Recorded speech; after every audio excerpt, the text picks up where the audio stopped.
Hey, so we have Richard Millington, founder of FeverBee, and I guess a builder of 120 plus, or I don't know, like so many brands. So this was the reason I was thinking how to put your introduction in the right words because it needs a lot of lines. I feel because you have worked because you have worked with n number of companies, the bigger giants, I guess government organizations, UN.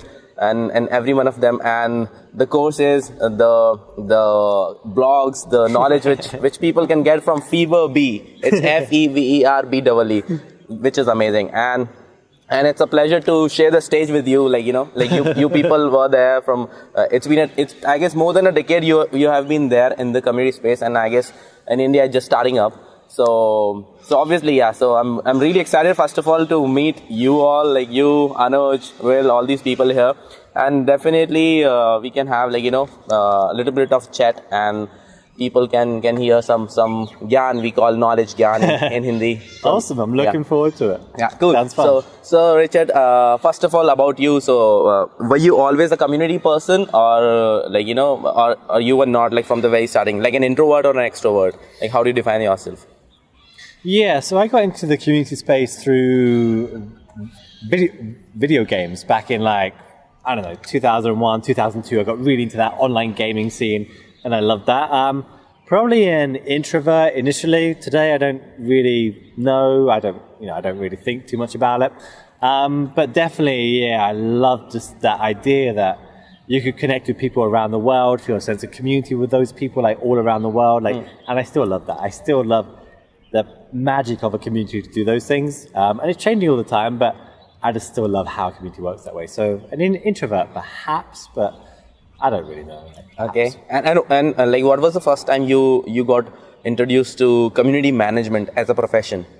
Yeah, so I had this really weird young life where at the age of 15, I got hired by PC Gamer magazine in the UK. Right. And they began sending me to these events around the world, like the World Cyber Games, the big esports scene that was just starting to blow up then.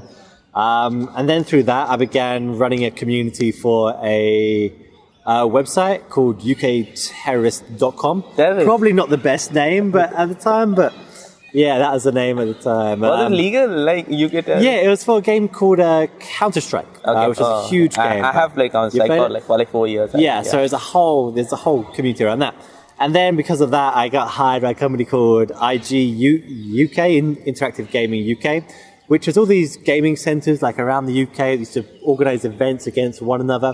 Oh, nice. So one of my first jobs was as a community manager of that. And that's how I got to know it. That's how I got into the scene. At the age of 15?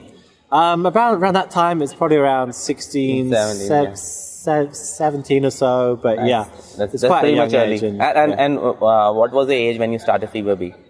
FeverBee, so after I graduated university in 2008, I think, I did an internship with Seth Godin, who some people might know. Seth Godin. Yeah. So I did an internship with him in New York, and then it just kind of all grew out of that, getting back involved in communities. So I started a blog after working with the United Nations for a while, and that was in 2008, and then the company was registered officially in 2010. So it's been exciting. It began with quite small companies, and then the blog just kind of grew and grew and grew, and the companies became amazing companies to work with. Absolutely. Being lucky. Absolutely. Very lucky. Awesome. That's really an inspiring one. I guess by 2009 I started my college. So yeah, amazing. You've done well. You've exploded out of nowhere. Now I see you guys around everywhere. I'm glad that we are visible and the community is visible. Oh, for sure. From there. You've done incredible work. Okay, moving ahead. First of all, rather than asking you a lot of questions, and obviously I have missed your presentation today. Again, I have to hear you in probably in where videos. were you? Let's not talk about that. I want to talk about that. I think that would be a much more interesting interview. No, not right now. So I'll say. I love to know because there are a lot of communities, a lot of people have worked, they started Yeah. A lot of people starts, but they're not able to keep it up, and their communities become dead house. Like, nobody is there, and nothing is happening. So rather than asking you how to start a new community, I'd love to know, how do you fuel the existing community which is dead right now, but has thousands of members? Yeah. So this is really interesting because there's two ways of thinking about this. One, that the community was a good idea and it was managed so badly that no one participates anymore. Or the community itself didn't quite have a strong hook. Like, it wasn't exciting enough. The concept, what that community is about, what it's for, what happens in that group, just wasn't engaging enough to keep people hooked. And in my experience, there's lots of low-hanging fruit. There's lots of small things that you can do to engage people. There's lots of ways you can reach out and try and bring people back. But it's usually a much better use of your time to figure out why this community wasn't interesting enough to participate in. So what is the concept about? Who's it for? What is the edge that community is going to push? Is it just another community that exists, for example? Is it a competitor? The very positioning of that community is really important. And if you get the positioning wrong, if people aren't excited by the idea of it, if it's not doing anything unique within the space, something that your members will really care about, then it doesn't matter how well you manage it, as people still aren't going to participate. So we'd usually, in this situation, start reaching out to a few of the members or the ex-members of that group and trying to get a sense of why they don't participate. What communities do they participate in? And who are they? Like, what challenges do they have in their lives today? Like, not, I want to be a blockchain expert in the space, but more like, what do you want to figure out right now? Like, who do you want to connect with? And start building a community around that idea. Not some high-level concept, but some immediate win, something you can get like the today. simplest thing. Yeah, like this week. Something that's going to attract people to at least join and participate again. Because you can always expand the idea, but it's hard to go from a really big, noble idea up here to something small, than it is to go from something small and expand after that. So assuming you can get that concept right, you're very specific about who the community is for, you're very specific about what's going to happen in that group, and it has to be completely unique. Right. You should have the only community of its kind. And you're very clear about what's going to happen over the long term, where your goal is, what you're trying to achieve. Then you can start thinking about how you manage that community. So when someone first joins the group, what are you going to do with that? How do you keep people feeling safe and honest to open themselves up within that community? How do you get people to feel like they are experts within that group? How do you get people to feel like they can make a unique, useful contribution to that group? All these things are like really exciting to do, but you've got to get that concept right first. And if that concept is wrong, and it usually is, nothing else will matter at all. You can't build anything upon a really shaky foundation like that. True. Absolutely. I guess few good points which I found. Like, first of all, uniqueness is very important. Like, few things. Sure. Yeah, I guess few things which you have said. Like, few things should be specifically for your community, and I guess giving them a chance to contribute themselves and that too in a unique way. I guess that'll be amazing. Yeah. Cool. Yeah. Well, I mean, you have to understand, if people in a community, when they participate, they want to feel influential, they want to feel connected, they want to feel like that they matter. They want, like, if they feel they can make a unique, useful contribution to that community, then they're going to keep participating. Absolutely. If they feel this is a contribution that anybody can make, if they feel the contribution isn't useful, they don't do it. So it has to be a unique, useful contribution to that group. So one need to tell them, like, one need to make this very clear to make it understand for them that whatever they are doing, it's really important for the group. Absolutely. I mean, more than that, like, when we work with a client, we usually interview a lot of the members of that community. We do surveys. We get as much as many data points as we can. And what we start trying to find, almost always, is what we find actually, is most people don't participate because they're like, I don't really have anything to share. I don't feel like I'm an expert in that topic, so therefore I can't participate. But there's one thing that experts need: questions to answer. If they don't have any questions, they've got nothing to share. There's nobody to help. Right. So you have to make people realize that asking a good question is as important as a good answer. True. You might not be the expert in your field, but if I'm drawing in a blockchain community right now, and someone is, I have no background, no experience in that, but I know what it's like to be a newcomer in that group. I know what questions I have to ask. I know what doesn't make sense to me, and if I can share that, I'm making my own unique, useful contribution to that group. Right. But someone has to say, hey, your questions are important here. That's what your unique contribution is. And that will change. True. But when you first join, like, I'm going to be the one that's going to ask the beginner level questions. Because I'm going to know there's going to be like 10 people after me that are going to have those same questions. True. So everyone can make a unique, useful contribution to the group, not just the experts. And if you get that part right, it's easy to get a lot more activity over the long term. Absolutely, that's one amazing insight. I guess rather than asking them to contribute anything, it's better you ask them to ask questions. Yeah, because for sure. because a lot of people think that they are not experts, and it will be like, that feeling that if I'll share, it will be a lesser known thing for people, and I guess they will feel that I'm not that expert. So probably that's a huge fear as well, right? Like if I share something, like the image is not stake, like probably what people will feel about me. So I guess we have to make them realize that this is a place where beginners can also start and like probably ask questions, because that is also a contribution in the community. That could be a really nice point. Thanks, Richard. Oh, Thanks thank for you. that. Yeah. So we had we finished two questions which I was about to ask you. So going ahead to the third one, since you have already told me dead members and and not saying dead members, dead community. So how one can restart a dead community. That's really nice. But one problem which I also usually face, and I feel people also talking about it, which is you have an old cult inside your group, inside your community, which are the old members who have joined a few years ago probably. Sure. But then the new people are coming. How do you make sure that they gel up with the older ones? Like, which is more important, I guess. Yeah. This is how your community will grow. So some points on that. This happens so often. We've got a client like right now who had these members that have been using the product for a long time. We're talking like 10 years, 15 years or so. And they have these newcomers that arrive and they've got questions about it. Okay. And they ask their questions and the old timers are like, this is a dumb question. Or why did you not read the previous answers to this question? And you know how nuts that is? Like the idea that someone that's new to your community is going to read through every possible answer that's ever been posted.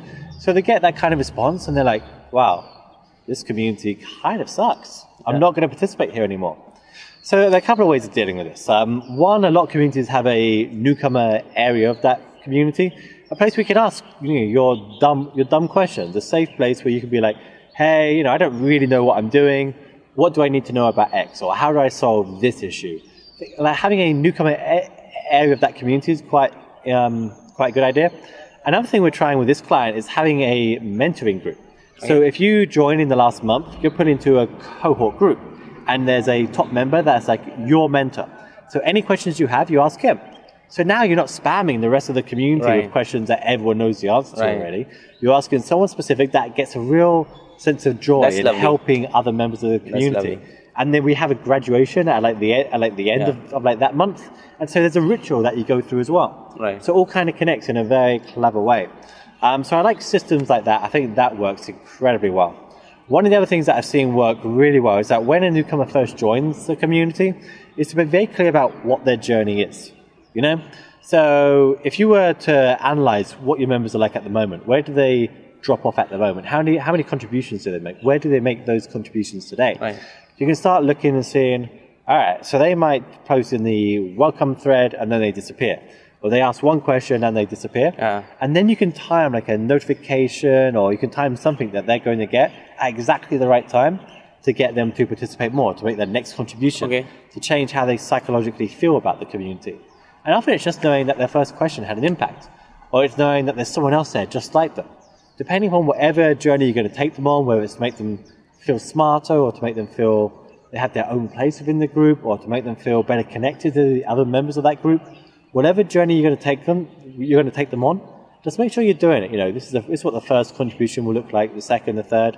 And most of the apps that exist out there today that have made it have realized that there's a certain threshold you need to get to. Mm-hmm. And if you can keep people participating after that threshold, then the level of participation is much higher. Okay. For a community, it's usually if they're still participating after the first month, if they've made more than three contributions during that month, they keep participating over the long term. Nice. So what are those first three contributions going to be that month?